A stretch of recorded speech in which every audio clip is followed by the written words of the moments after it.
So moved. We have a motion by Tracy. We have a second. Second. Second by Mr. Bell. Is there any discussion? If not, all those in favor say aye. Aye. Those opposed, motion is approved. Next item is approval of the October 10, 2006 regular and closed session Board of Education meeting minutes and the October 26, 2006 special Board of Education meeting minutes. Entertain a motion for approval. So moved. We have a motion by Mr. Holland. I'll second it. Second by Mr. Kaiserschott. Any discussion? If not, all those in favor say aye. Aye. Aye. Those opposed, motion is approved. We'll move on to agenda item number 5, student staff recognitions. I believe we have musical and athletic recognition. Sandy? It appears I'm going to start with the fall athletics because I don't see our singers here yet. This evening we are going to recognize our fall sports. We have Coach Dave Dahl for the girls tennis, Don Krupa, our cross-country coach. Chuck Bublitz is the assistant soccer coach. He's here this evening to speak in regards to their season. And then I did speak to our new girls swim coach, Marcia Diedrich. She's unable to be here tonight, but we do want to recognize that Markel Anderson did go to state in diving just this past week, so we want to make sure we recognize that one. So I don't know if you guys want to draw straws, but Dave, you want to come up first? My daughter Sharon will be speaking on behalf of the... All right, Sharon. There's a mic right here in the center.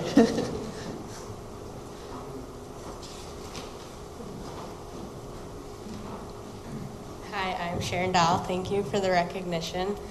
The girls' tennis season went well. This year we were 18-4 for the second year in a row.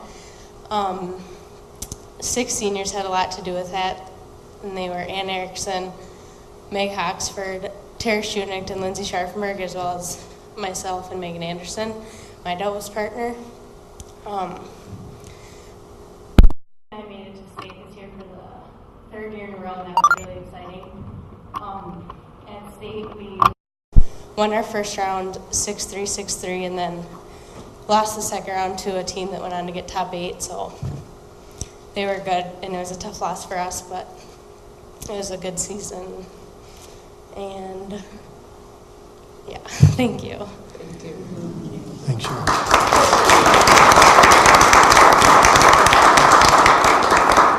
All right. Don, I want you to stay up. Don Krupa with cross country. Our cross-country season was really good this year again.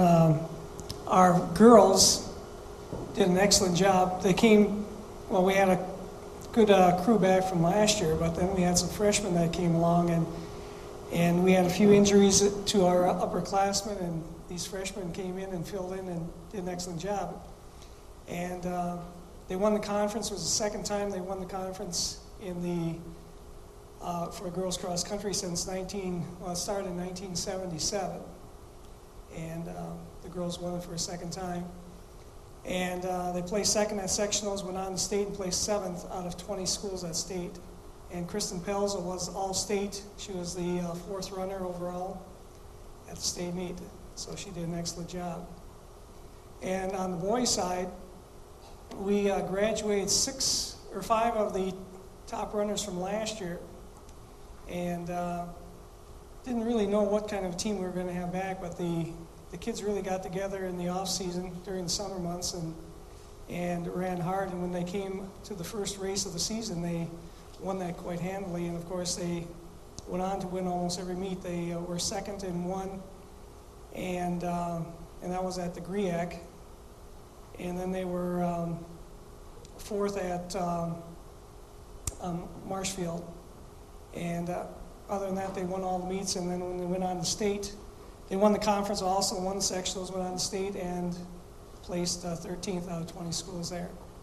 So we had an excellent year. And we graduate 2 senior boys that were on varsity, and we also graduate Kristen Pelzo. And other than that, we're coming back strong again, so it should be another good year next year. Good. Thank you very much. Thanks, Don. Congratulations. And then Chuck Bublitz, assistant coach. And why don't your 2 captains come down with you? I thought they were here for support. They just wanted to hang out in the back and get recognized. Oh, here's a cross I country. brought Mike Seal and Sam Wegleiter with. Say hi, guys. Varsity soccer team had an excellent season, 26-2, tied for team record with most wins, 20 of them, 14 shutouts, set a team record for goals against average with .68, second in the conference, went to state, took the number 1 team in the state right down to the wire, just lost 1-0, just had an excellent group of senior leadership, some exciting young players, and an impressive display of guys coming together all year long, playing for each other and kind of playing the way things should be done. So it was an excellent year. Thank you very much, guys. Thank you.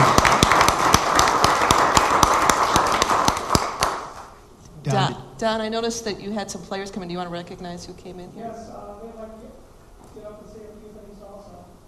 I have Ben and Lou Weaver, our 2 senior boys, and Kristen Pelzo, the all-state runner.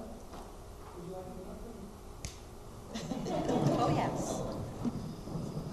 Speech.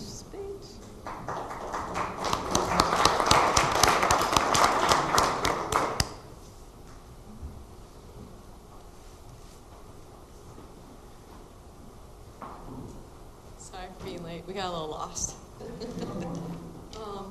I don't know what Mr. Krupa said about what we did for the season, but I know for the girls, we started out not with our highest hopes about going to state, and we just kept working together, and we made a team. And really, it wasn't just on the field, but it was off the field that we made this kind of like little family group, which is really special about cross country. And we made a state, got 7th place. I think you already heard that, but. For the guys, we were pretty good throughout the season. We won our first meet. We had a pack of our top 5 runners who trained throughout the off season in the summer and over the past couple of years. And we ran more of a pack style running, all placed well, close to each other. Won conference, sectionals, most of our meets, and at state we got 13th.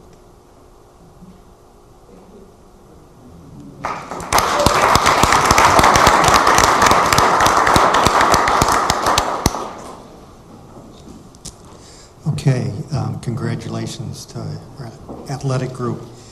We'll move on to the board committees, advisory council reports. We'll have Dick Minnick start out with the Facilities and Grounds Committee. We've had 2 meetings since our last board meeting. And I'm going to just really, can you hear me okay? Okay. Try and go through fairly quickly on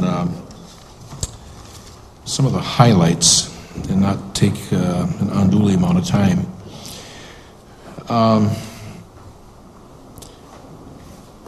In regard to the referendum for the elementary school coming up on December 12th, it is the intention of the Facilities Committee to visit a school district over Minnesota that in Elk River.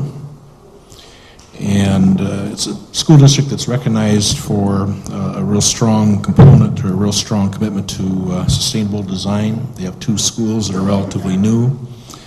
I think we're talking the 5th of December.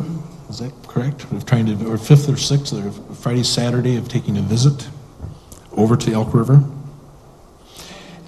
Okay. Mary's going to check with the Elk River District. But the intent is to have the facility committee visit, extend an invitation to the entire board to visit those 2 schools. We're anticipating probably a 2 to 3 hour visit on site once we get there. So with probably an hour over, hour back, it's definitely going to be, let's say, a 5 to 6 hour commitment to visit those 2 schools at Elk River. And you'll get to us, Mary, on the, okay. We'll get back to you on the dates.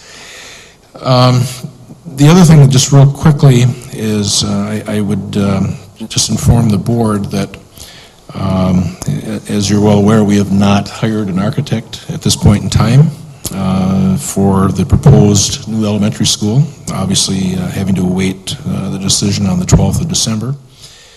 But I want to inform the balance of the board that we have sent letters out to about 14 architectural firms that have experience in elementary education facilities, have a commitment to sustainable design. Some are in Minnesota, some are in Wisconsin, and we have asked those firms, we're really not to the point of an RFP or request for a proposal at this point, but are really looking for a statement of qualifications and background and kind of what type of firm they are, what their design philosophy is, etc. We should be getting those statement of qualifications back this week, and then the facilities committee in conjunction with staff members will begin to go through the qualifications of those 14 firms. And the intent is to narrow that down to 5 to 6 firms to bring in for extensive interviews and also have a response to an RFP that we will, as a school district, be putting out. So I guess the point that I would leave is that even though we are in process to begin to look at architectural firms for the elementary school, we have not contracted with any. It's a tight timeline, but if we are successful on the 12th of December, we think we have a workable, doable time schedule, although be it a tight schedule. Tracy, any other comments? Tom, anything? I know I'm kind of giving the quick overview here. The only thing, Dick, the December 5th and November 30th dates, those were tentatively scheduled for continued community information sessions. Okay. That's what those were. Mary, do you want to take and just quickly address, because we did talk as a facilities committee, and again, we've made, I think, a big commitment as far as a board to get out to the community, and Mary has some thoughts that were endorsed by the facilities committee to continue that input and information to the public. I was going to report during my report that we have completed all of the information sessions with community members and organizations at this time. And so as we were looking forward to December 12th, we have had community members who are just becoming aware of the referendum, and we felt that it was important for us to hold another couple other sessions for them to ask questions, gain information, and so forth. So we talked about scheduling 2 additional information sessions prior to the December 12th community vote on the new elementary school. And the dates were December 5th and November 30th. So we were looking at starting at 7 o'clock in the evening and running for an hour. We don't know a site yet. We're going to need to look into that. Okay, and then one last subject real quick, and I'll also ask Mary for some input or comments on this as well. We did talk at the Facilities Committee at this meeting this evening, earlier in the evening. As far as short-term solutions for the high school, I think everybody recognizes that we're over capacity, and we are looking at forming a list of options for short-term solutions, and one of the ideas that the administration has put in front of us is to use the website for the district to gain input. And Mary, I'd ask you to expand on that a little bit if you could. We wanted to make sure we could gain ideas from both our staff and from our community members about short-term space solutions for the high school as we move forward. So we have put together an idea page that people can contribute ideas to that we'll be able to bring to the Facilities and Grounds Committee and then also to the Board of Education about ideas they have and want us to consider for high school short-term space. That will be going online on our website on Monday. And then the Facilities and Grounds Committee decided that that would be open and available to anyone who wanted to bring forth an idea that they would like us to consider through the end of December. So I think it's December 29th. So we'll be communicating that information. There will be a link to that page on each of the school pages and also on the homepage of the district website. Okay, and then one follow-on last comment from me, and I apologize for being a little too lengthy tonight. In terms of the short-term options, I think one of the things that most of us on the board are, I think, in support of or aware of is a desire to have the administration move from its existing location at the high school. Ideally, we'd like to accomplish that, everything being equal by the start of the school year next September.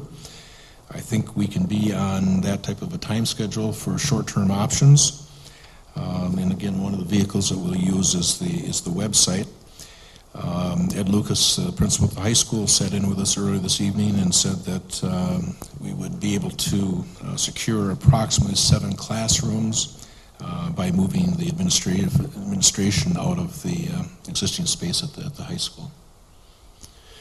So that is pretty much the quick overview or summary from the Facilities Committee.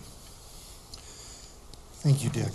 And it's good to hear not only at the elementary level, but we're moving forward with the discussion and consideration of options and soliciting input from the community on the secondary level as well. So thank you. We'll move on to the Personnel Committee. Mark? The Personnel Committee had a brief meeting last week, just a 2-item agenda basically. We discussed our administrators' memberships in various professional development and educational organizations, and Mary is going to be evaluating those individually for merit, and we'll continue to keep active in those that have been of benefit to our district, and those that have proven not to be so, we'll be eliminating those. And the second matter was a closed session dealing with an employment matter. Basically, it was our agenda. Okay, thank you, Mark. We'll move on to the Finance Committee. Tom? The Finance Committee met this evening at 6 p.m. Both Mark Kaisersad and Dan Turnerhoy were present, the other 2 committee members. We had one item on our agenda. That was to review the audit statements that have been delivered for the 2005-06 budget year for our district by the firm of Tracy and Thole, and we'll hear more about that tonight, but I'm happy to report that that's a very positive report again this year, and you'll hear more about that. So. Okay, thank you, Tom.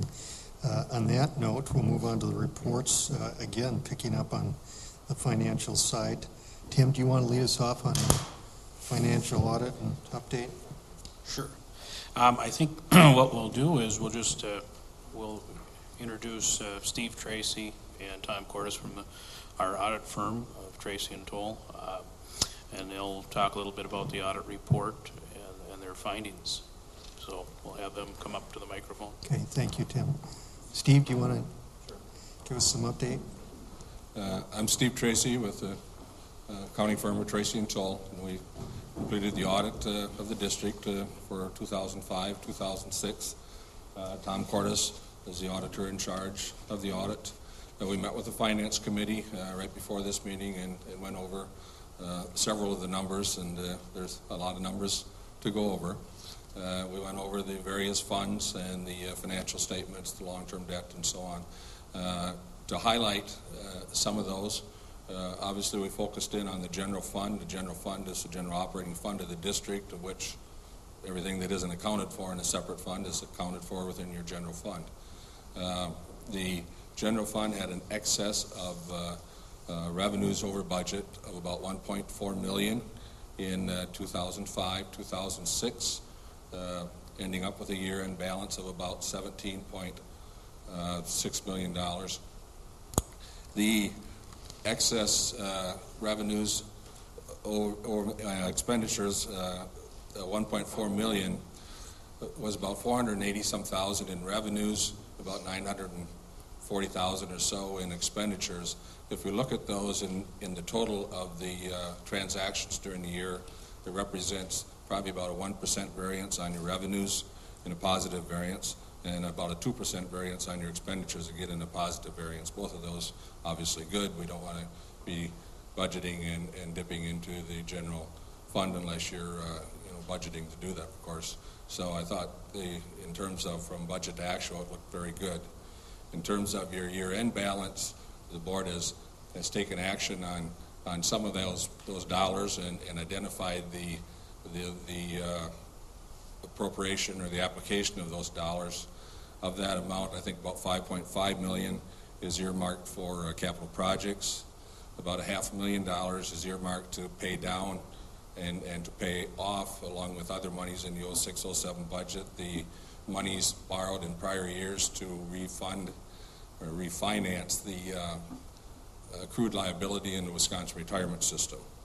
And DPI opened up a window for you to do that in these 2 years without being negatively affected on your aids, and so the board has wisely chosen to pay that down and to pay that off. Outstanding debt, we looked at that. The district is allowed to have up to 10% of its equalized value in outstanding debt.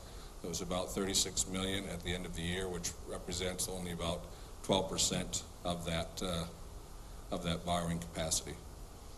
So those are the main highlights that we touched on during the meeting. Tim, anything else that? Any questions? Any questions from the board? I guess. Dan, I do have. Okay. Could you just clarify the last comment that you made on the 12% figure? Did I understand correctly? That's 12% of our borrowing Capacity, right. Okay. Your borrowing capacity is 10% of your equalized value by statute. And of that outstanding debt that you have represents only about 12% of that 10%. Exactly. Okay, thank you. Thank you.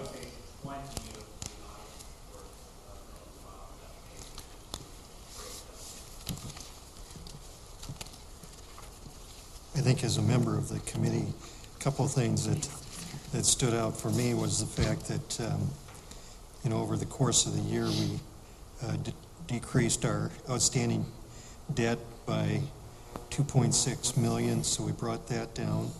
The fact that we stayed within our budget goals of 2% both on the revenue and the expense side, I think is a plus. Other things from Finance Committee that?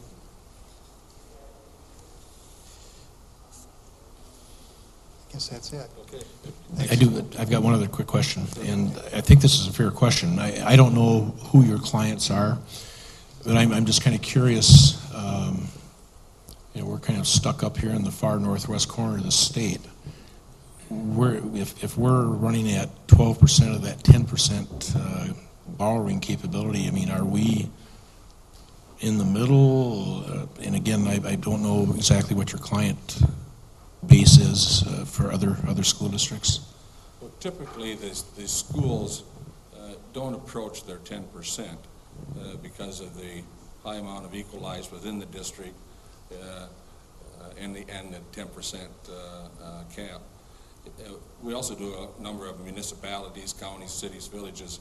Their cap is at 5% of their equalized. As we talked in the Finance Committee, because of the small base and the equalized and the smaller cap, a lot of those, it's a critical issue sometimes with those municipalities. And the school districts, typically, because of the additional 5%, up to 10%, and the additional tax base, usually aren't approaching that 10%, but still at a 12% level, you're in very good position. Very good shape. Okay. Thank you. Any other questions for Steve or Tim? If any questions come up after looking through the report and you want to contact me through Tim, I'm more than happy to answer any other questions. I guess I just have one additional comment, and that going back to the fund balance, you pointed out that at the end of the fiscal year we had a fund balance of somewhere around $17.5 million. But I think it's important to note that that's not all cash, that a significant portion of that is accounts receivable, funds that we're expecting either from the state or from the local levy. Yeah, sorry, Dan, I was going to touch on that. Of course, of that 17.5, we talked about the earmarking of about $6 million of that, which puts you at about 11.5 that you have available essentially for working capital. That represents in that 25% range of your annual operating cost within the general fund. Outstanding at the end of the year is over $8 million in taxes on your that you collect at the end of August. That's a part of that 17.5 million. So as you look at a balance sheet, you're not obviously seeing all that 17.5 in cash. There's outstanding receivables and liabilities to go along with it, but a significant portion of that is tied up in your taxes that you won't collect until about 60 days after the end of the fiscal year. In addition, the taxes represent about 45.5% of your funding in 05-06. Your general equalized aids represent about 40%. So about 85% of the funding that comes into the districts either is through taxes or through the equalized aids. Now you have a number of programs out there and you have fees and so on, but the reality of it is they don't generate a lot of money toward the operation of the district. Your tax levy, again, at 45.5%, your first collection of your taxes for the 06-07 year, for example, this year now, you won't collect until toward the end of January. And so you're going well into your fiscal year before you even see any of that 45.5% funding. And for that reason, you need a very healthy fund balance to provide you working capital. If you don't have that, and we certainly have districts that don't, they can find themselves into a situation where they're short-term borrowing at the end of the year or they're short-term borrowing throughout the year until they get those cash flows in.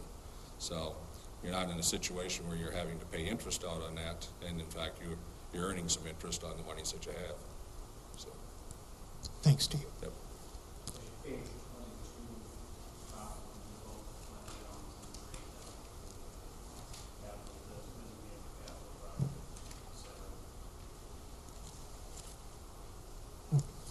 Any other questions? Okay, Tim, did you have anything else with your financial? Okay. Okay, thank you. Thanks, Steve. We'll move on to the SMART Goals and Staff Development Plan. Sandy and Peg.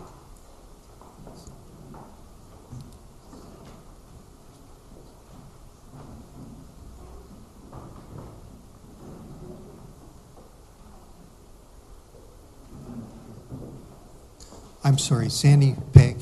I thought Tim was done, but he still has He has a little bit more left here. Sorry. Go ahead. Well, we have in your board packet a financial update which covers July 1st of 06 through October 31st. And I won't spend a lot of time going through this. If you have questions after you've looked at it, feel free to call me. I can see the first page gives a summary of expenses by fund, and you'll see in the left-hand column it's got our total budget for the year for each fund, and then the year-to-date through October 31st has been expended by each of those funds, and then the next column over gives the October 31st year-to-date, the percentage based on our year-to-date expenses over the total budget amount. And then it gives it also for the next 2 years previous to the current year. I'll probably just run on to the next page where we've got a couple of graphs showing overall where we are at this point. So if you look at the 06-07 year, we're at about 18.31% on our expenditures versus last year we had about 19.36%. And the previous year at about 19.91. There's some timing differences that happen throughout the year when you're paying bills and that type of thing. I'll touch on a couple of those as we run through the statements here. We'll go on to the next page. It gives a breakdown of expenditures by object. Just looking at the funds a little bit, looking at the general fund that is a little bit differently. The columns are the same as you go across compared to our first page of the statement, so you can see our expenditures and how we're incurring those ratably throughout the year and how they compare to the previous 2 years before that. If you go down about the third line up from the bottom, which is insurance and judgments, we're at about 61.89% of expenditures there versus about 89% the previous year. That's due to a timing on a workers' compensation insurance premium payment, which has happened in November. And the next page gives, again, this is something you're familiar with when you look at the annual report, or our annual report. Again, just gives a breakdown by line item of the different areas. And I guess I won't get into a lot of detail unless you have specific questions. But if we run to the next page, you can see at the bottom, go all the way to the bottom of that page where it has the grand totals. And you can see again, expenditures are about 18.31% year to date through October 31st versus the 19.36 and 19.91 for the previous years. The next page is revenue. So we're looking at revenue by fund. Probably look at, if you look at food service, which is number 50R for revenue. Food service revenues are about 10.77 versus 20.65 previous year to date and 18.65 the year to date before that. Mainly, again, that's timing, posting of receipts into the system. So those receipts are getting posted in now.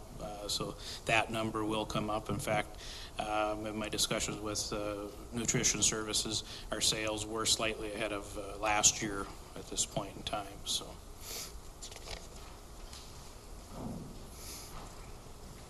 And then we get into the revenues by source, and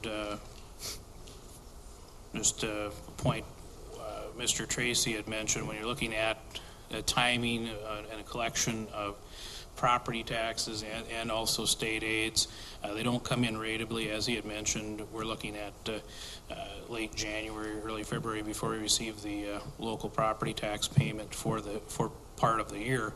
So when you look at that first line, which is local property tax at $20,183,000, of course there isn't anything there, so you'll see that coming out in January, February.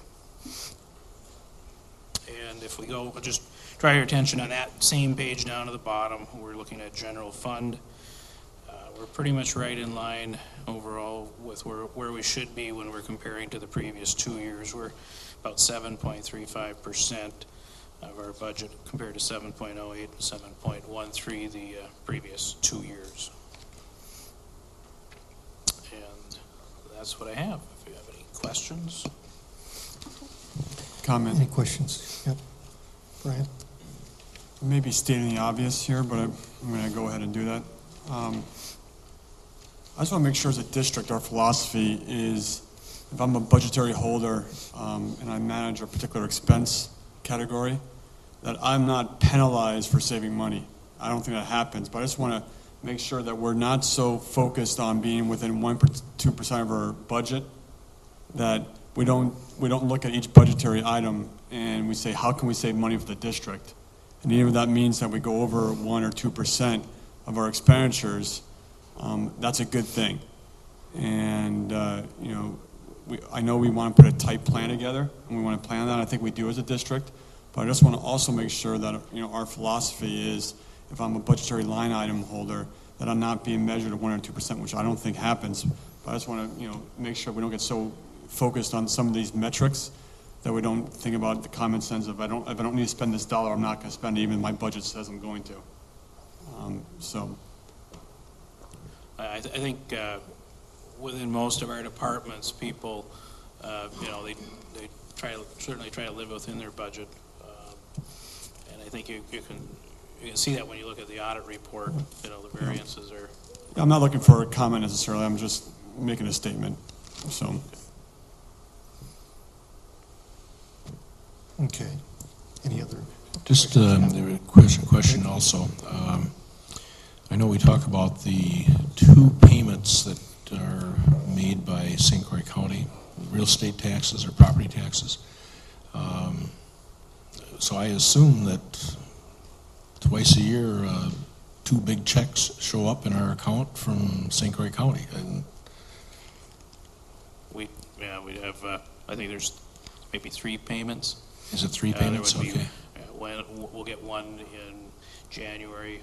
We also have one, there's one in August. It actually comes in after the end of the fiscal year. It's for previous fiscal year. And then I think there might be one other one. No, maybe there's a quarterly payment, quarterly payments from the state of Wisconsin on equalized days. Those payments vary, and I can get a schedule of that if you'd like to see it, but they vary as to the payments. They're not equal quarterly. They're not equal quarterly payments. Yeah. Right, they're based on percentages.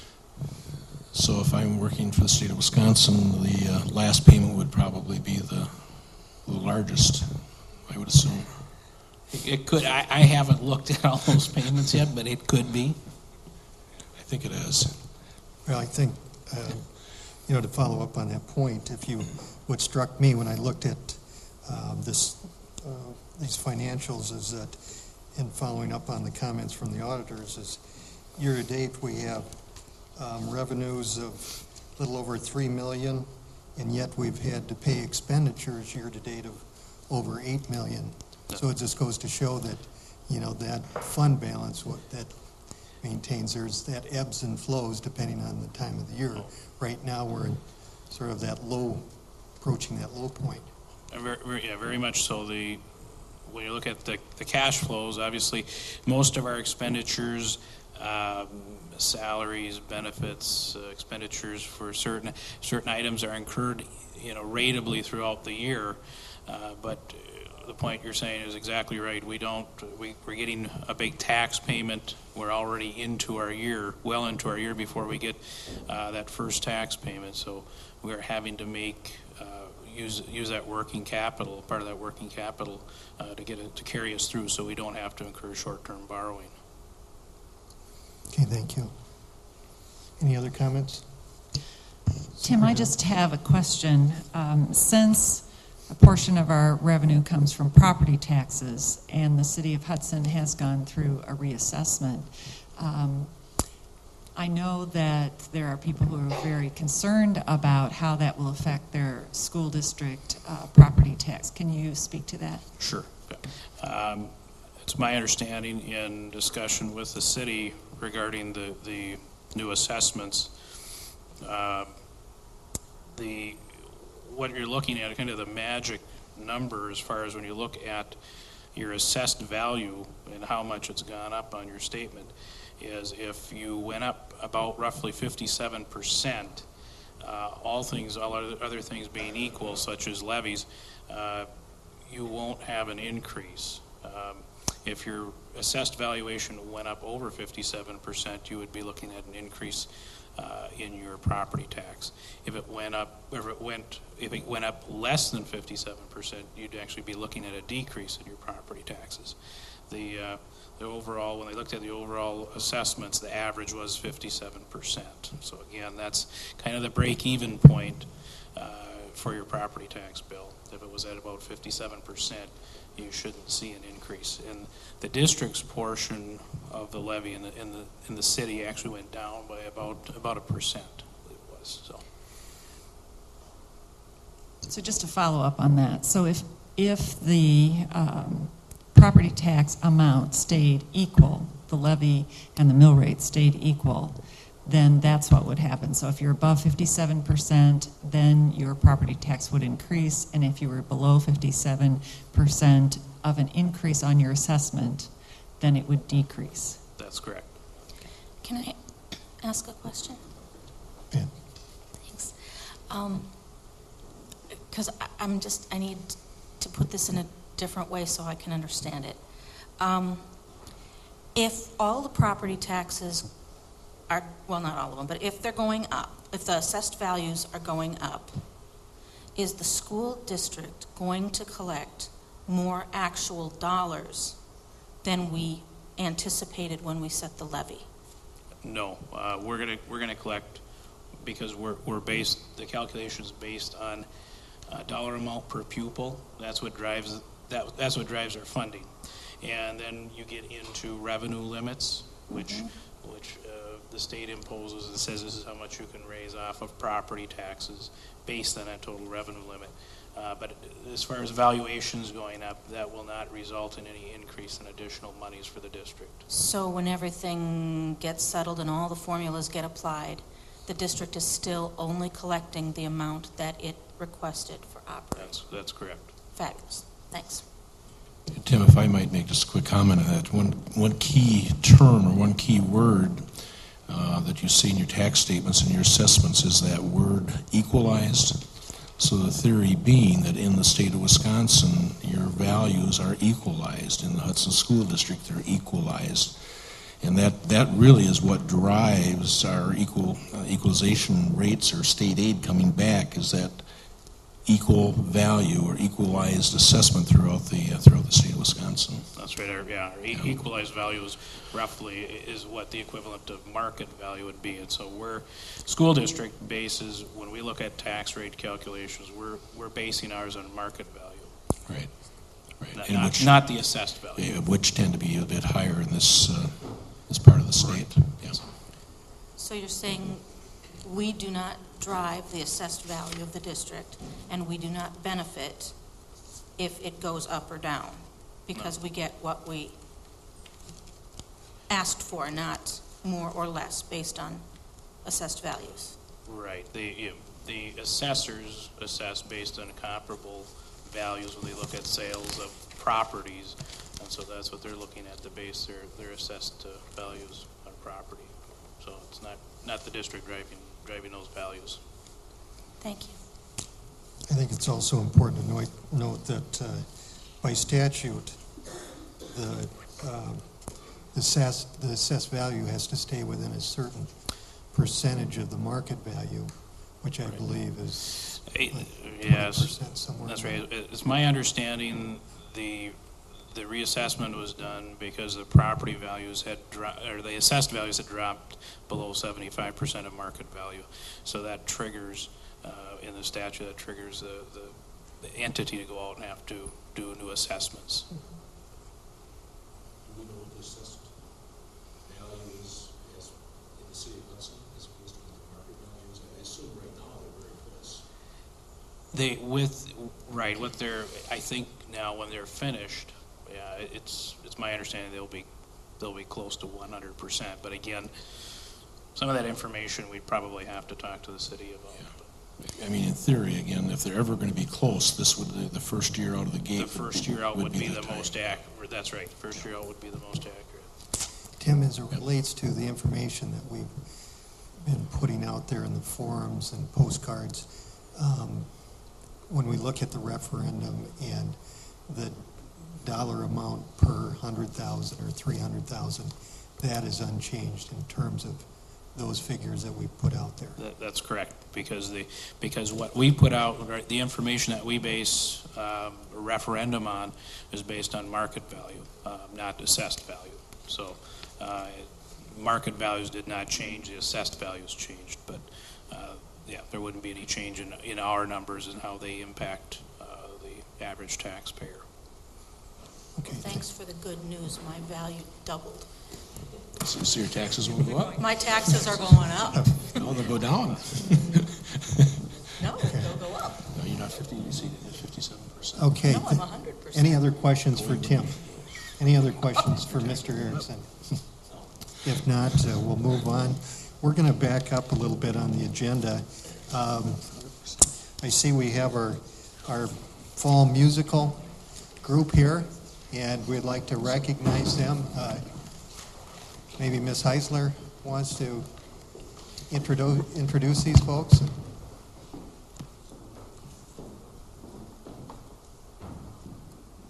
Good evening. Thank you for having us. I'm Carrie Heisler, and I'm one of the choir teachers at Hudson High School, and I'm also the director for the fall musical Crazy for You.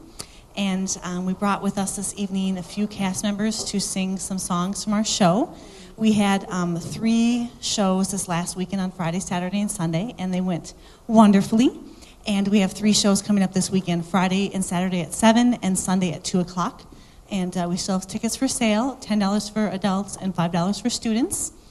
And total, we have 46 kids who are on stage involved in the Crazy for You production. And then we have about 15 or so that are involved with hair and makeup, backstage crew, technical lights and sound. It's all run by high school kids, so it's a large undertaking, and we have a lot of dedicated students that put a lot of time and have a lot of talent that we're very excited to share with you this evening.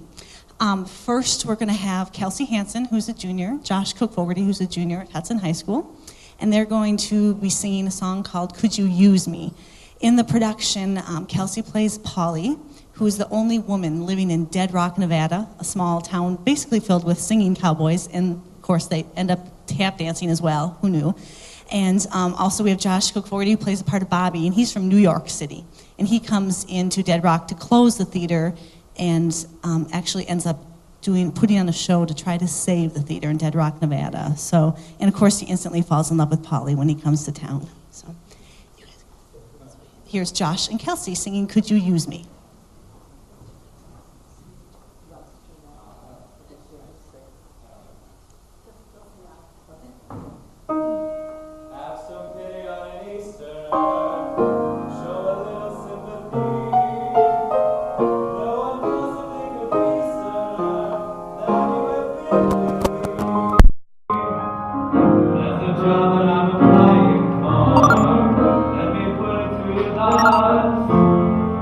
It's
also have two of our cowboys. Come on up, guys. Well, we're waiting for a third, but they'll sing it without them. They still sound fabulous. This is Matt Leahy. He's a senior, and John Urban, a senior at Hudson High School. And they, along with Christopher Olmstead, who's a junior, and he shows up, sing. They're the cowboy trio. They're the singing guys in the Wild West town of Dead Rock, Nevada. And they're going to do kind of the sleepy song when you first come to Dead Rock, Nevada. All these guys are not really go-getters. They don't really do a lot in this town. So they're just singing about how they basically bide their time, and so they don't really have a lot of energy. And of course, they end up getting it eventually. So take it away. Bide my time.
Students, so many very talented students, and I hope everyone out there and everybody at the board table has the opportunity to see it and share and celebrate their talents.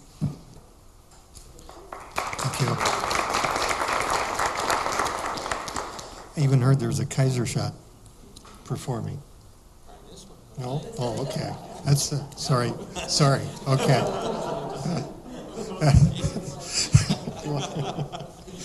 So, we'll get back on track here. Sandy and Peg, you want to give your presentation on the SMART goals?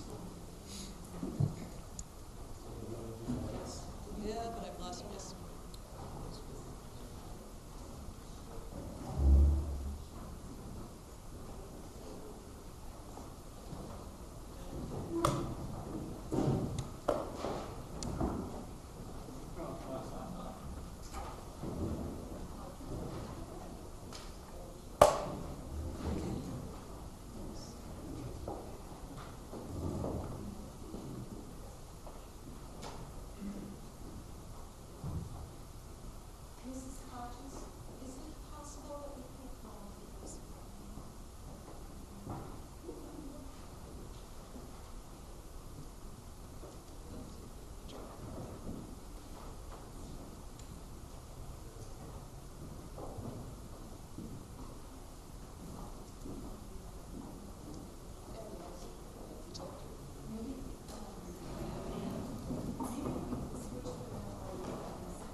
Cindy, do you want to read the correspondence if we have any?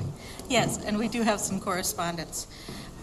Dear school board members, I want to thank you for your work in addressing the space issues within the school buildings. I'm impressed by how quickly things seem to be moving and the professional way in which each step has been handled. The community of Hudson and the district staff have been kept well informed of each step in this journey. I appreciate your hard work and the time you give away from your home and family to do this commitment to our school district. I'm proud to be an employee of the Hudson Schools. Thank you. And this is a letter from Fafani Benz, who is our school psychologist. Okay.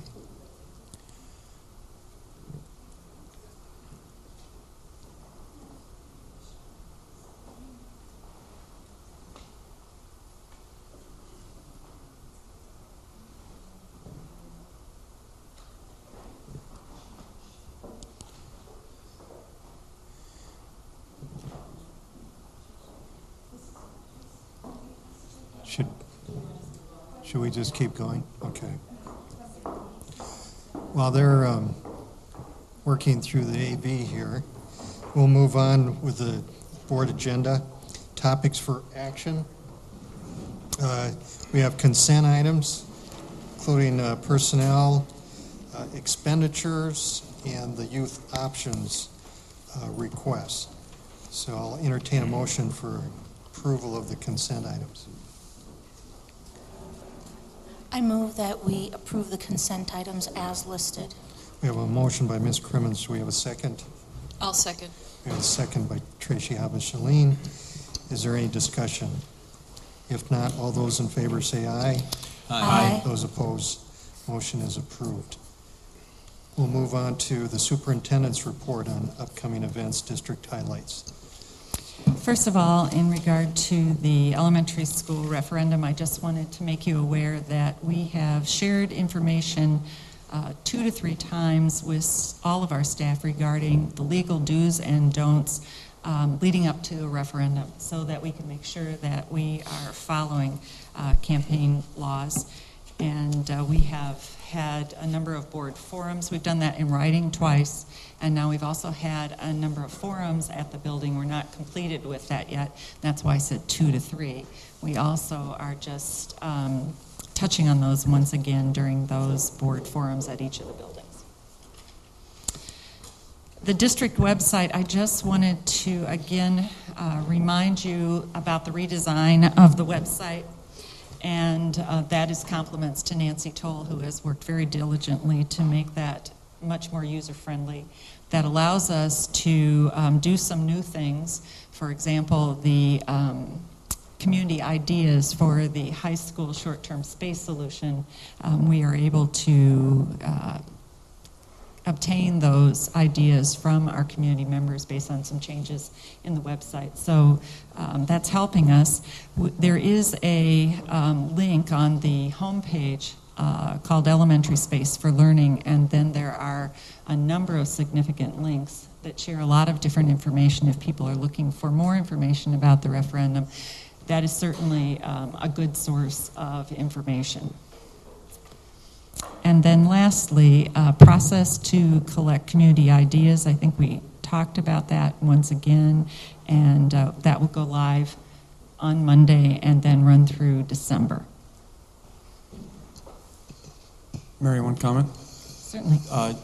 Has Nancy, or I can ask Nancy, but has she provided any input on like how many page views or how many hits we're getting on the Elementary School for Learning part of the website? You know, how often are people going there?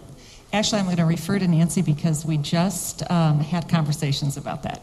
I just talked to Nancy Toll about that, and the district has switched to eChalk for its website and has not yet installed the software that would allow us to do that, but is in process.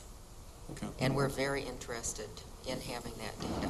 And just it's a good feedback on how, first of all, how well the website's designed, and second of all, how much people are using it. Yeah, to give us some indication of yeah. how we can leverage it more. Absolutely. And it's pretty basic statistics, so I'm surprised it just didn't happen.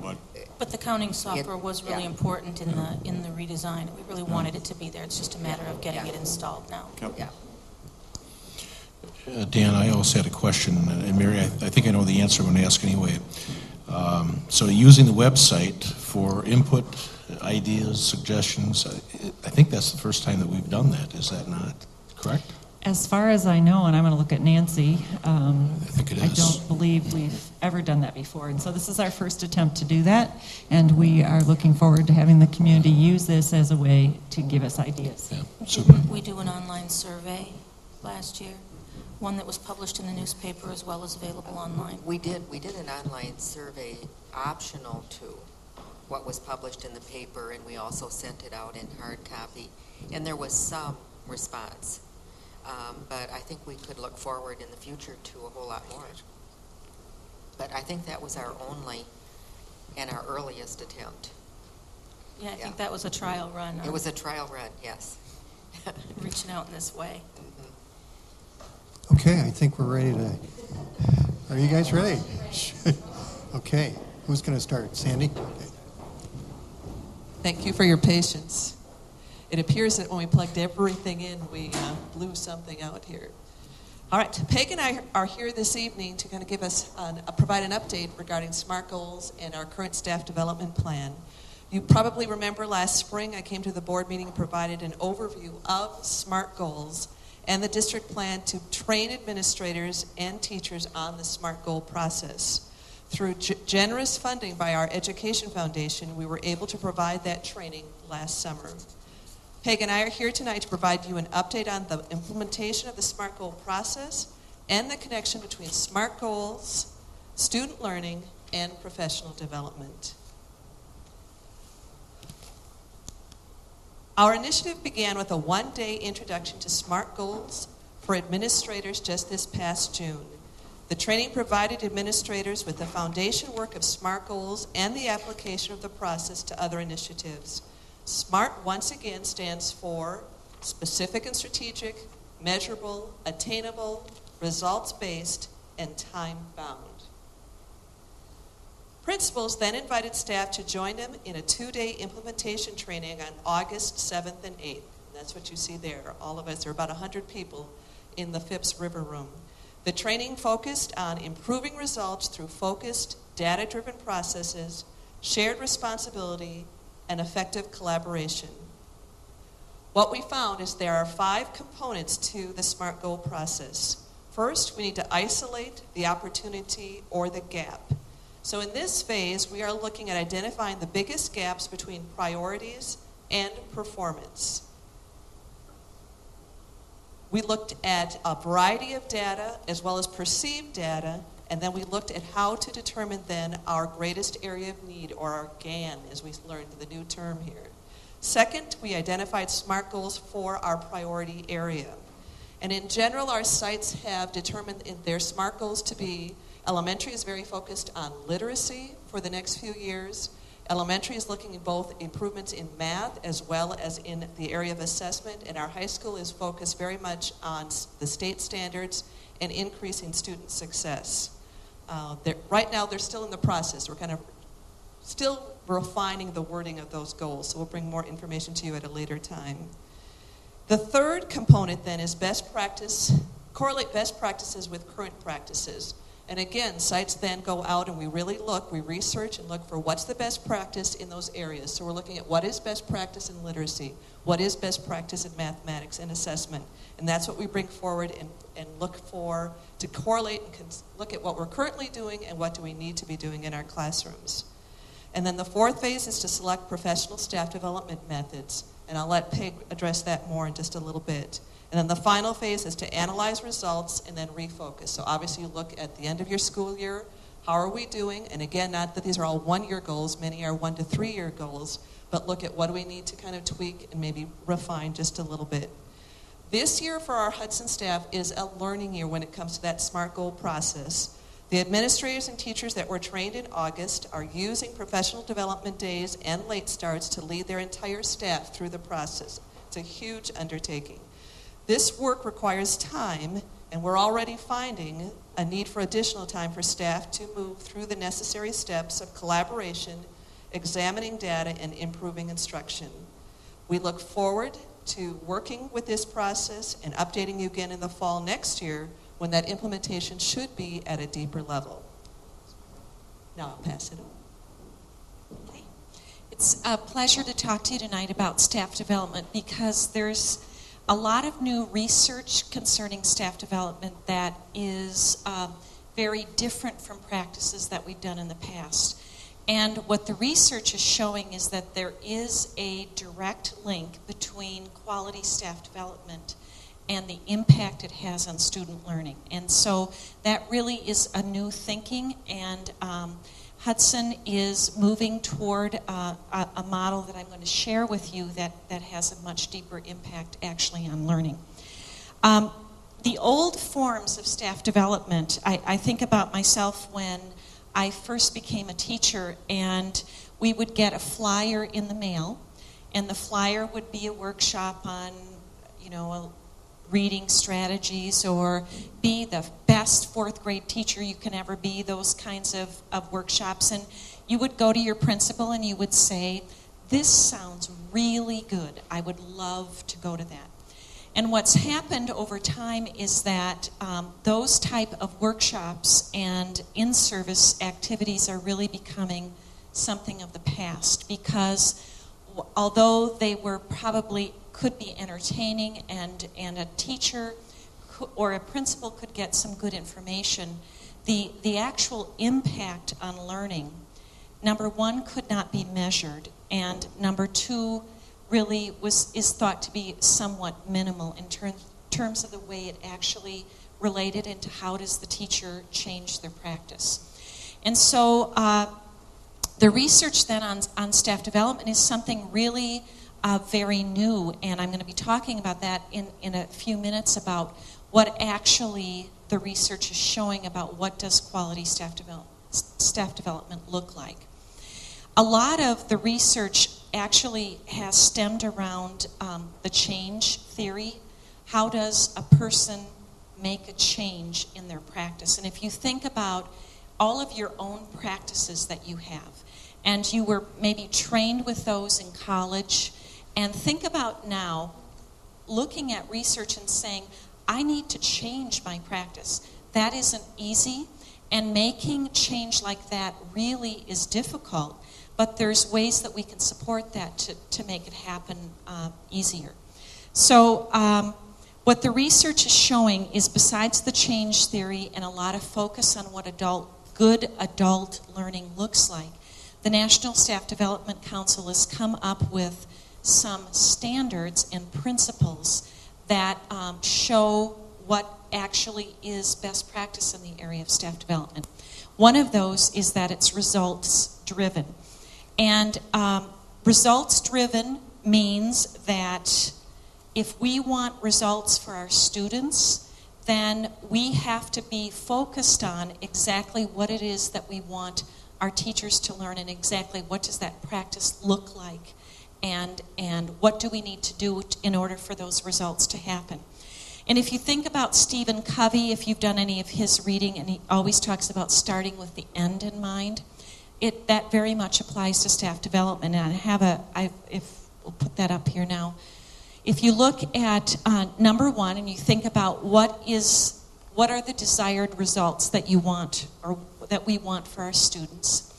And once we know what those desired results are, what is it exactly that we want teachers to know, understand, and be able to do, so that the students can know, understand, and be able to do what it is that we want them to do.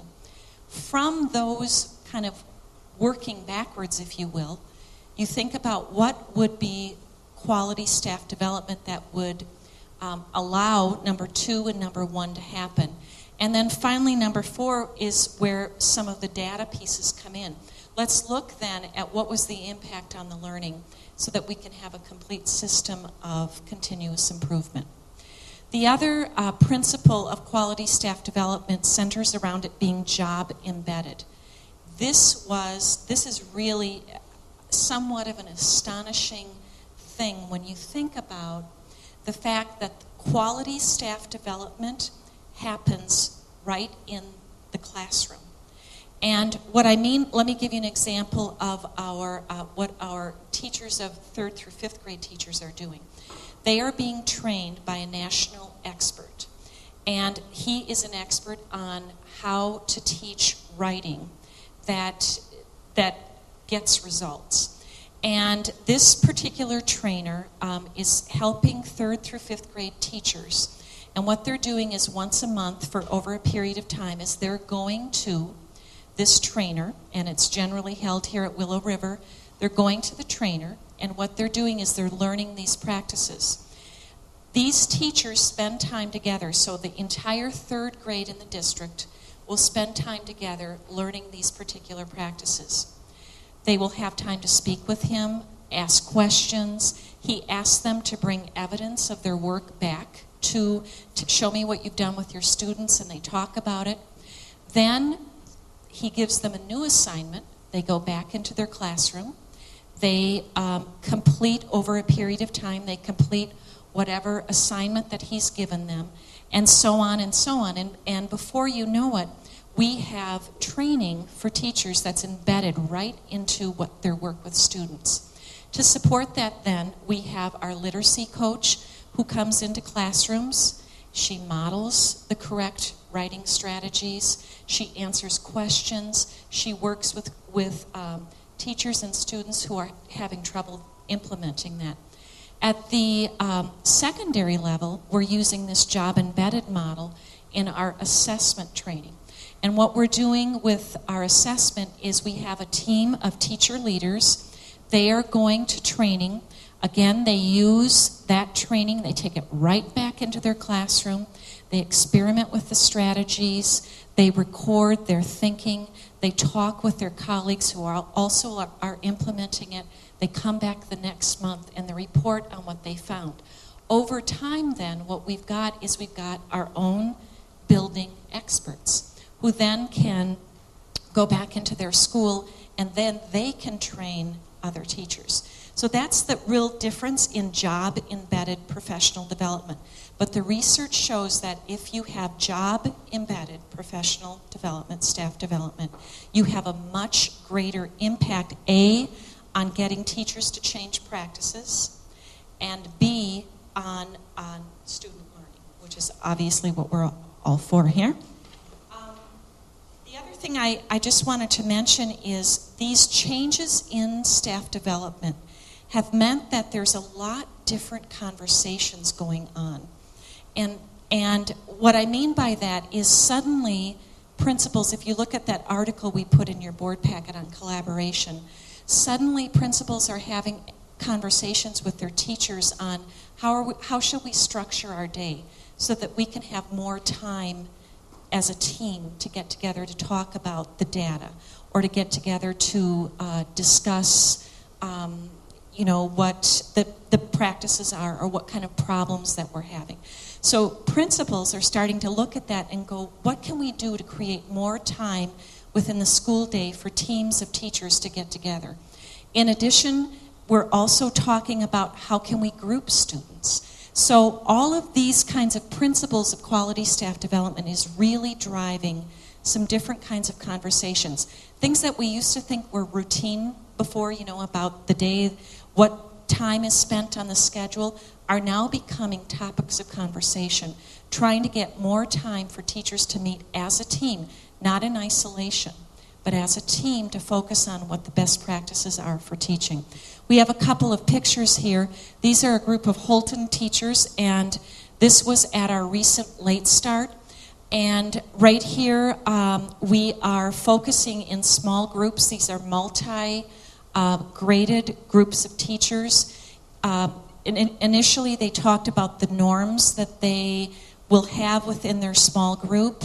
And then we moved in looking actually at Holton Elementary's reading scores and trying to determine some of those greatest area of needs that we have at Holton. But this is an example of what happened at our late start. We had, if you knew my teachers, you would see back in that picture that we had music teachers were included, the Fayette teacher. Everyone was included because this becomes a school-wide goal. Here now we have a group of high school teachers. Again, this is really powerful because they are beginning their professional learning community. And so we have multi-graded multi-grade levels, multi-departments meeting, and I've had teachers say to me, we didn't even know these people really very well before, and now they're going to be getting together and they're going to be talking about best practices in teaching. They're going to talk about how their high school students are doing, and how they can begin this task of improving student learning through change of teaching practices. Finally, before I open it for questions, I just want to leave you with a quote. And this is a bit of a charge, I think, for us as a district. This is by Richard Elmore, and he is a expert on school-wide systems change, which is what we're after. We are after, how do you change a system? Not how do you change just a classroom here or there, or a school here or there, but how do you move a system?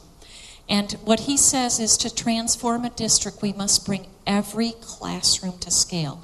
And I think that's really powerful, and it leaves us with the charge to continue to invest in high quality staff development that really is going to help us to make an exemplary education for each and every child. So at this point, I'll open it up, Sandy and I will, for questions and comments.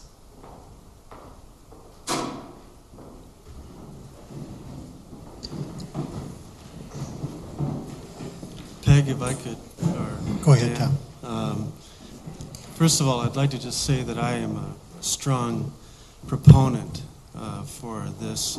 From the first time that I've heard about the SMART goals, I believe this is the direction that is going to most benefit our children in terms of their abilities to advance in education and so forth. And it does closely align itself with the general business world in a sense as well, where there are specific measurements and results that are the outcomes of that work.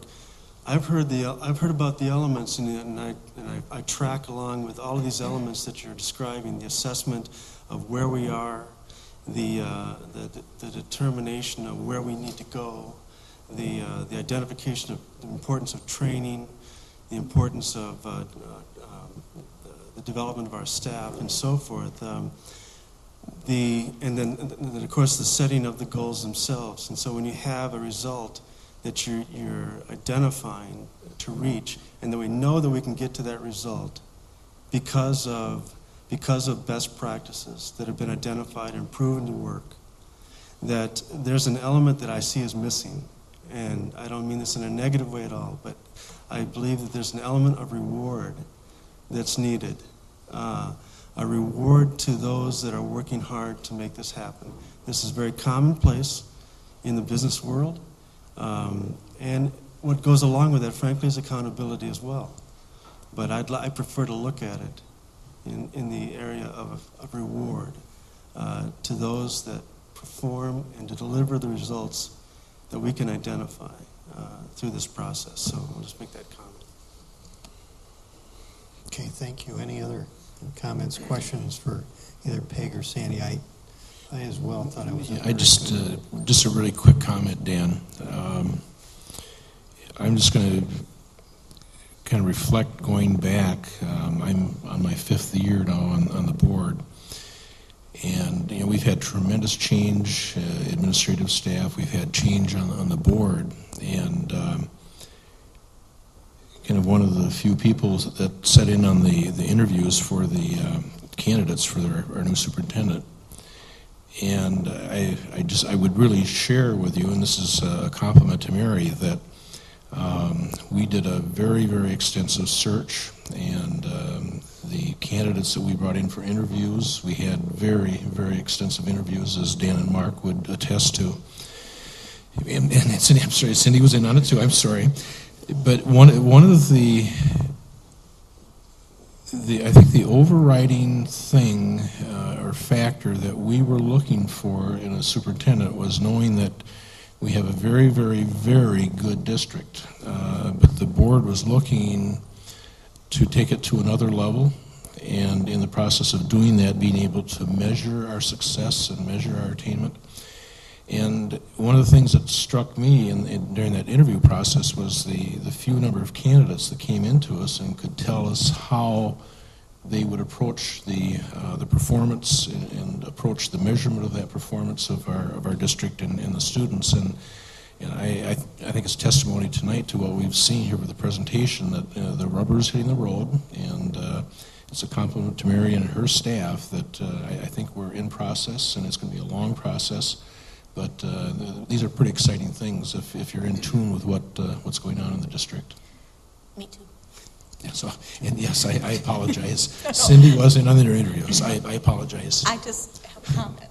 So, I just wanted to Cindy, say that I am so thankful, Peg, that you accepted this responsibility in our district and that you have really taken this opportunity and turned it into a treasure for our district. And there are just so many benefits that we're already seeing from this. I have to say that when we as a board agreed to additional late starts in order to give faculty time to do exactly this, I really hoped and am glad to find that our hopes were well placed, that time would be used in a way that we would really be reaping tangible results in a very short time.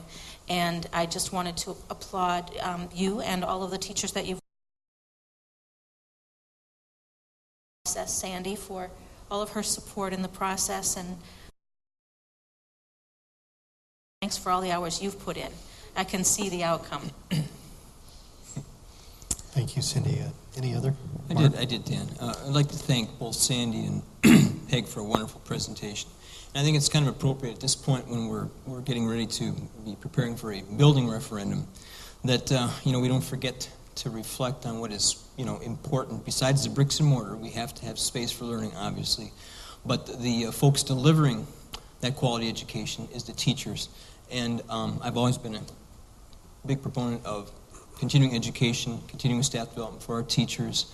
I've always thought of teaching as a dynamic profession, and I think this exemplifies this. So applaud you both, and I'm very happy to see our district going in this direction. Okay. Brian? Just one comment, especially as chair of the Long Range Strategic Planning Committee. I think one area where we have a big opportunity is to help set direction for we talked, for graduate outcomes. Where the community and the board, and at the end of the day, the community wants our district to be. And I think that's one area where we need to do a better job, and that's why we formed the Strategic Planning Committee.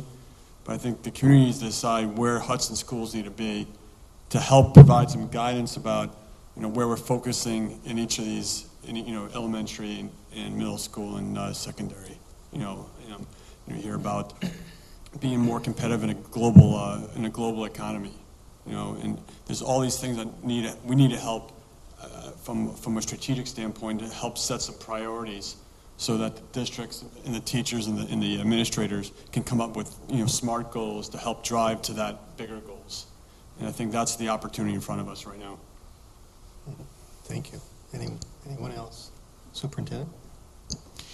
You've been very complimentary of Peg and Sandy's work, and I would just support that as well. They represent our other principals who are not up here on the stage, who are taking a very strong leadership role in moving this improvement effort to the classroom and then to each and every student in those classrooms.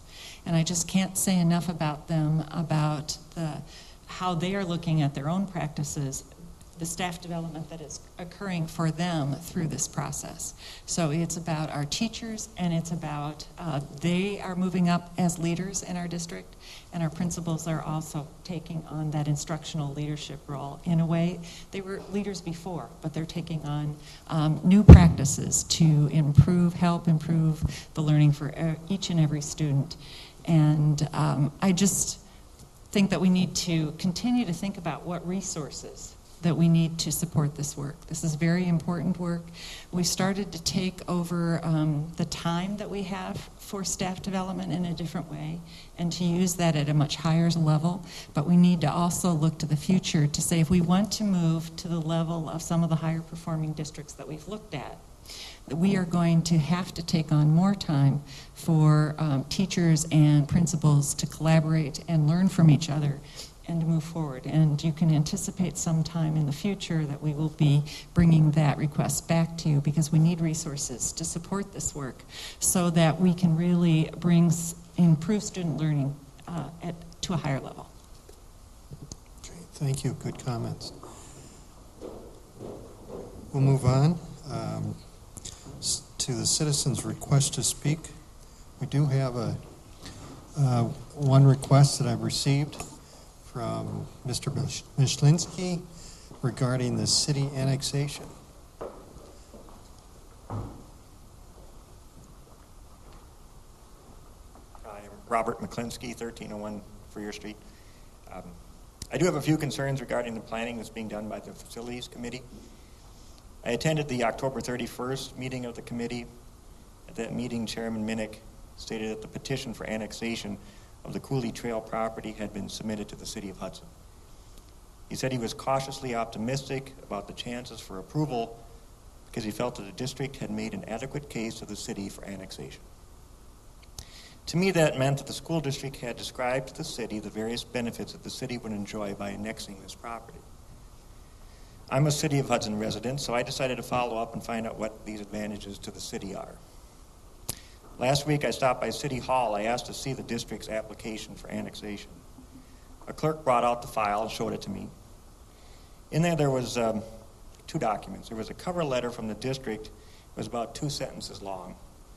I'm paraphrasing a bit here, but essentially the letter said, "Please annex us." Attached to the letter was a map of the property. That was your entire application for annexation. Now, I had expected that the file would include some kind of a narrative from the district which would set forth the benefits to the city for annexation, but there was nothing like that in there. That evening, I watched the city council meeting on TV because the petition for annexation was on the agenda for the city council. Mr. Minnick, Mr. Chernohoy, and Mr. Erickson attended the meeting on behalf of this district. I had expected that sometime during the meeting, one of those representatives would take that opportunity to get up, address the council, explain to the city what are the advantages to annex this property. But they didn't. To me, they wasted an opportunity to start laying the groundwork for the city council to approve the annexation. The next day, I called the Hudson Community Development Director, Denny Darnold. Denny confirmed that although the district would be required to absorb the initial impact costs of this annexation, it's up to the city, and the city would be absorbing ongoing costs for services for that property. Road maintenance, police fire protection, and the loss of wastewater treatment plant that they could use for other development that would be more profitable for the city.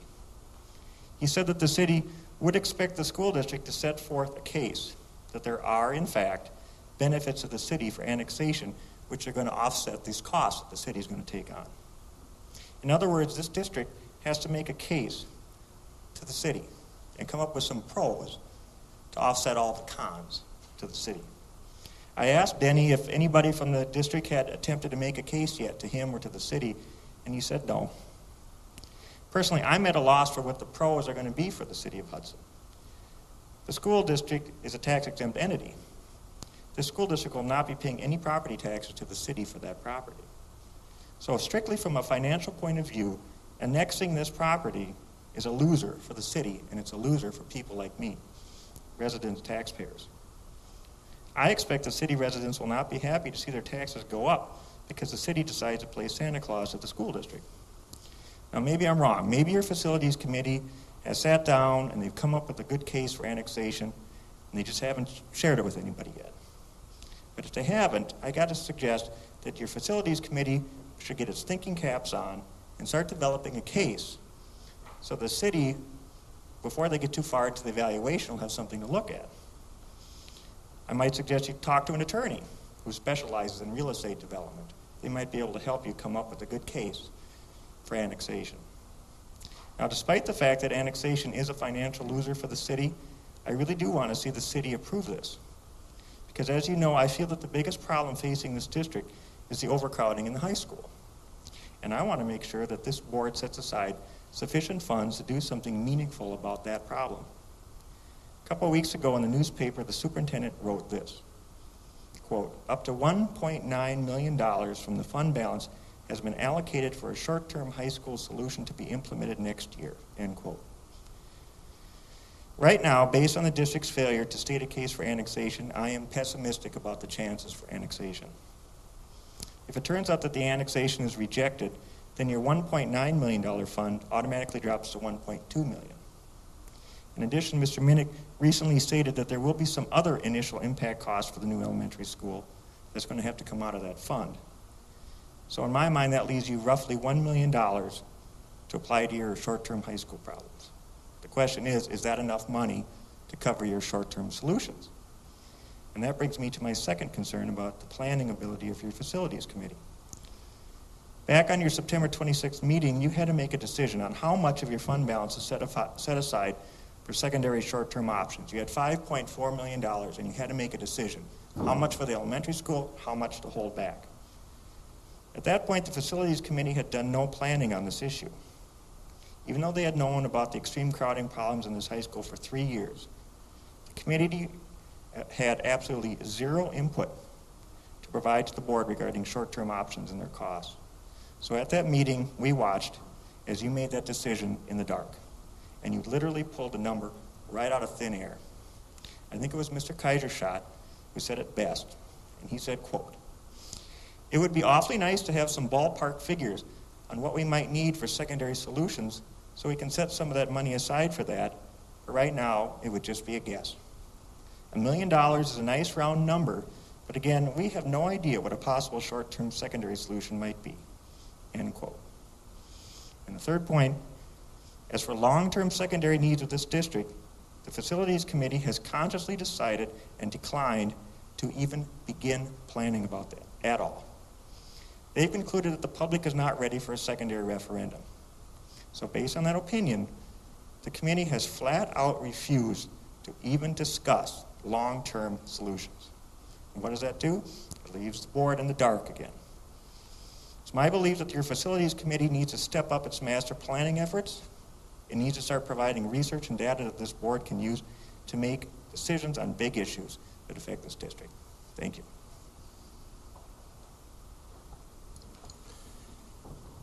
Any comments from the board, Mr. Minnick? Well, a lot of comments, but let me just, first of all, I do appreciate Bob's comments.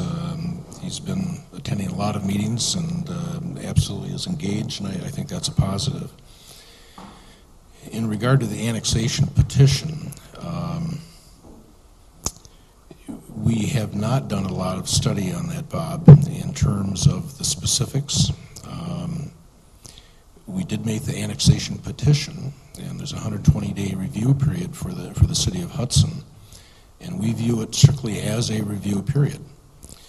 So rather than us incurring a lot of costs trying to anticipate what the city might tell us they want us to do, or what our costs might be, or what their priorities might be, or what their sewer capacity might be, we do file for the petition just like any other party, whether public or private.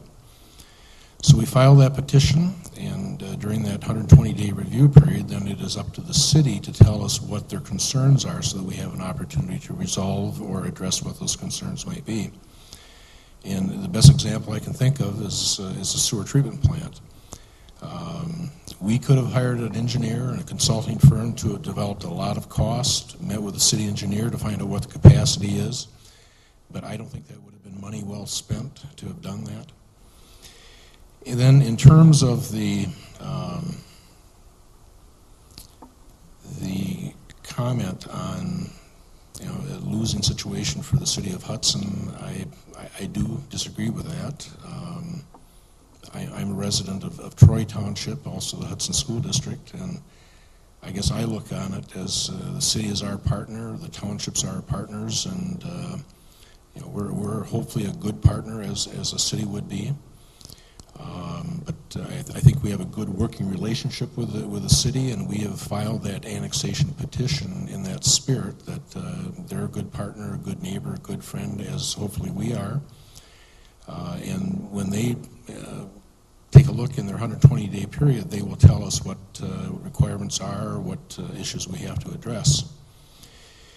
Secondly, in terms of our appearance the other night at the city council meeting, we fully understood that that was on the agenda, but we also fully understood that it was going to be a very short meeting, and the city council would refer that to the planning commission, which would then delve into the particulars or specifics of the annexation petition. At no time did we think that it would be incumbent upon us to make a detailed presentation. We were there, we felt, as a courtesy to the city council, so that in their process of referring to the planning commission, if questions did come up, we could answer them.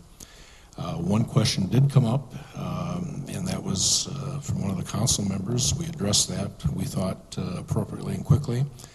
But we were there as a courtesy, which we felt we needed to be, had to have representatives from the school board there. But again, this is a process that has started. It's a process that will continue for that 120-day review period, and we will work cooperatively and in a good participative manner with the city council to try to reach questions and answers so they, as an elected body, can decide should that property be annexed or not.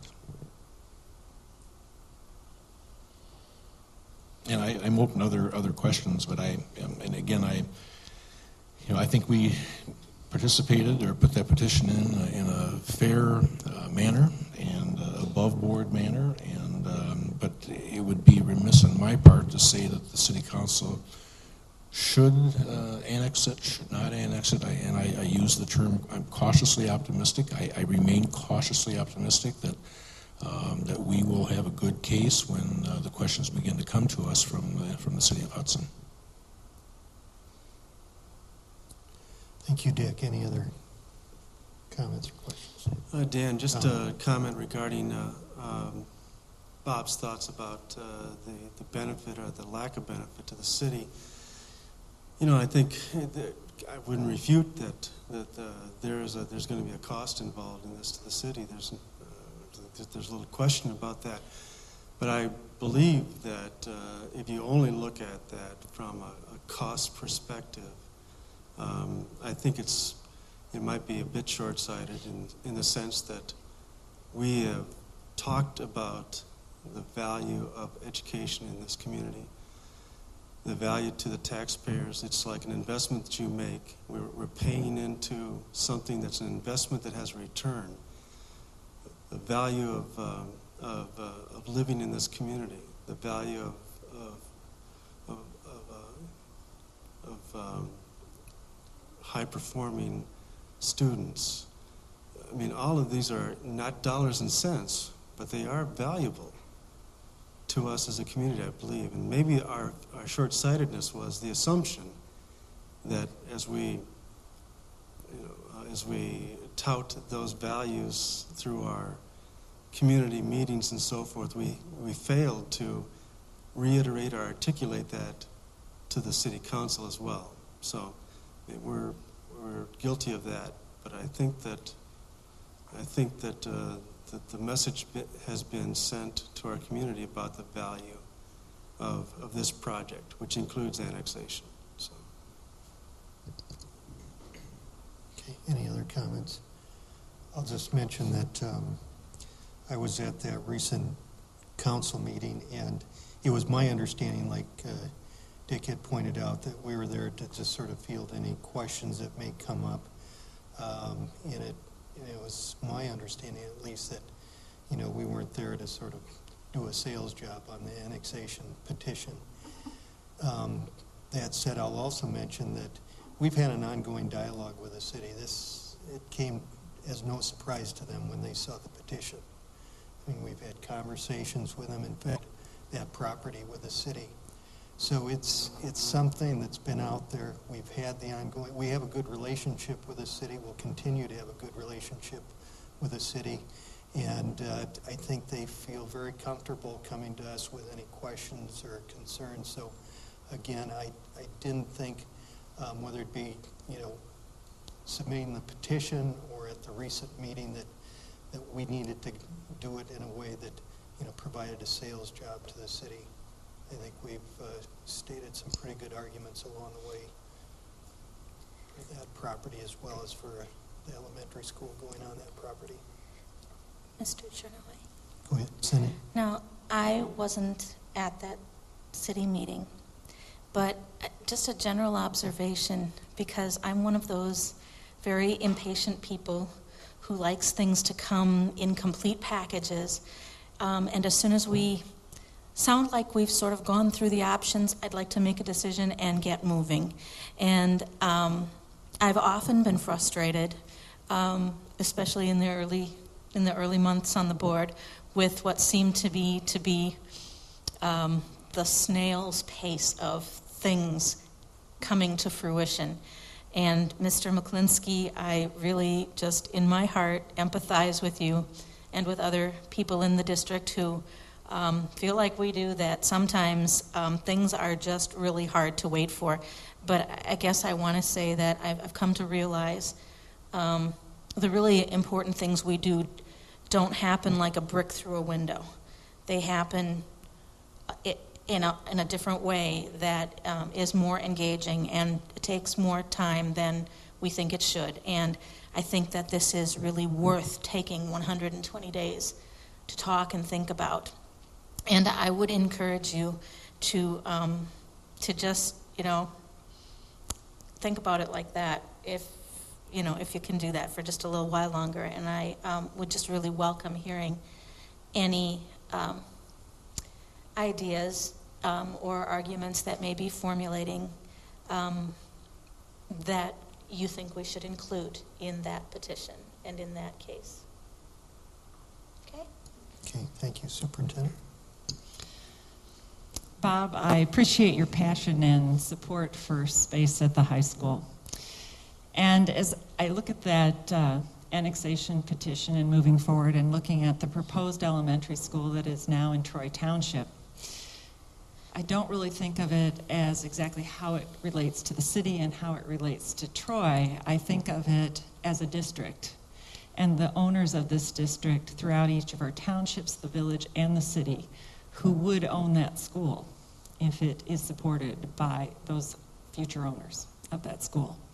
And there are advantages for all of the people in our district about that school that the board has talked about and supported. There is one upfront advantage that we've talked about at the board table that comes to mind, and that is a difference of about $630,000 between private well and septic and water and sewer.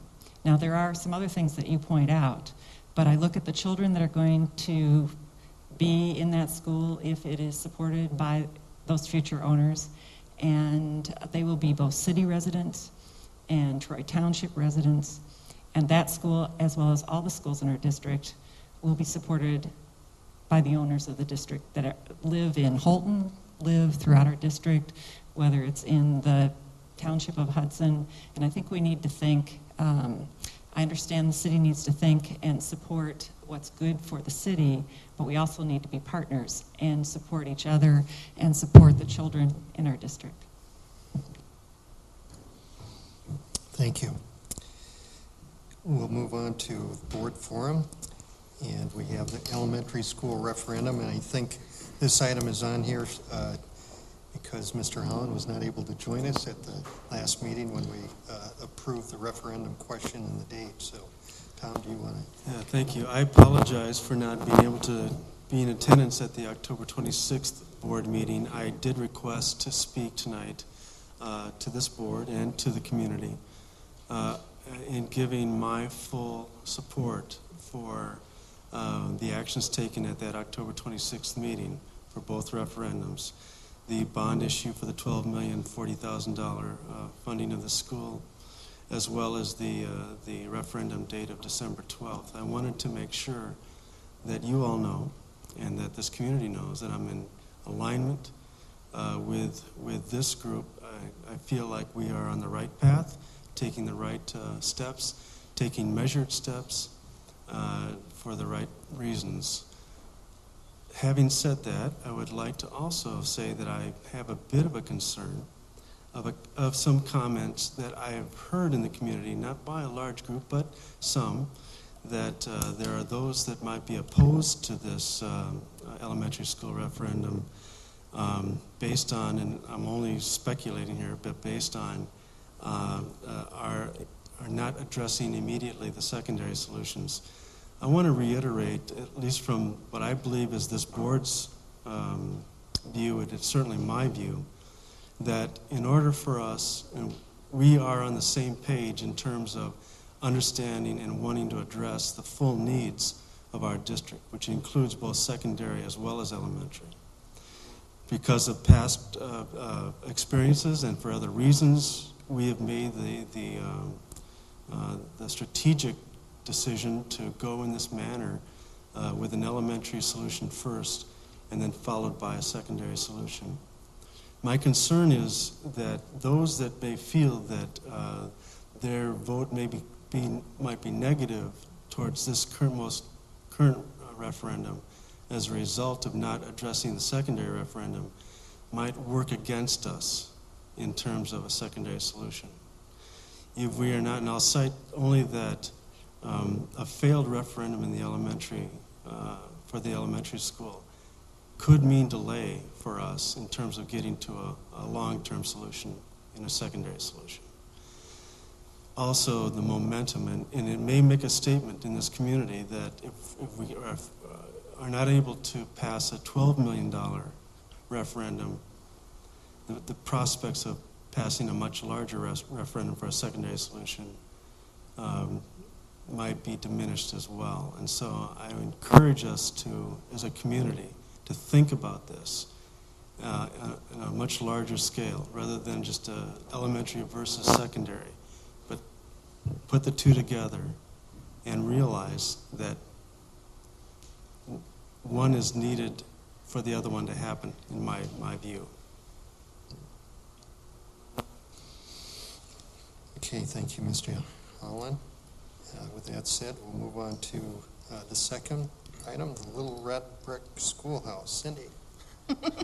I'm going to put on my storyteller hat tonight, because sometimes while we are busy building the future, we sometimes forget about all the futures that were built before we started building this future.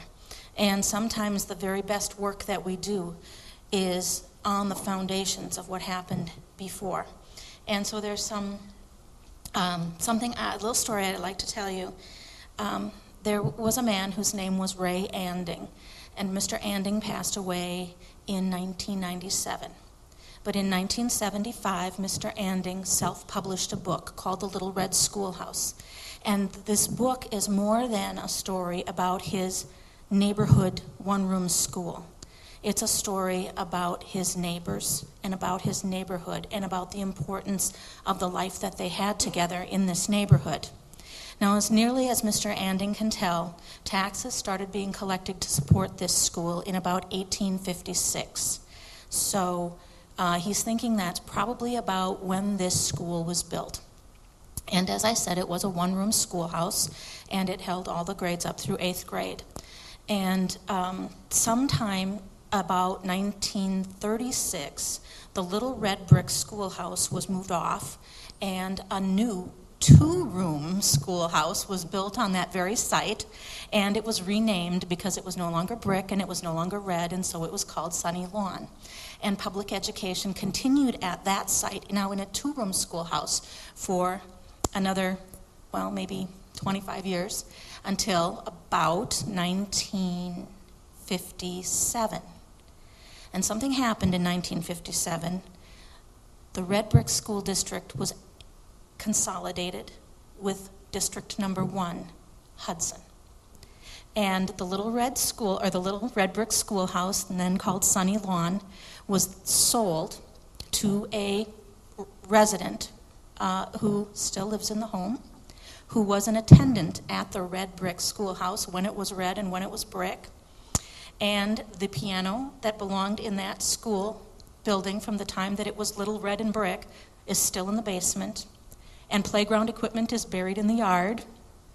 And It exists now on the corner of what is Cooley Trail and Towns Valley Road and Red Brick. There's a little intersection there, a little triangle, and that house still stands, and that person who bought it still lives there.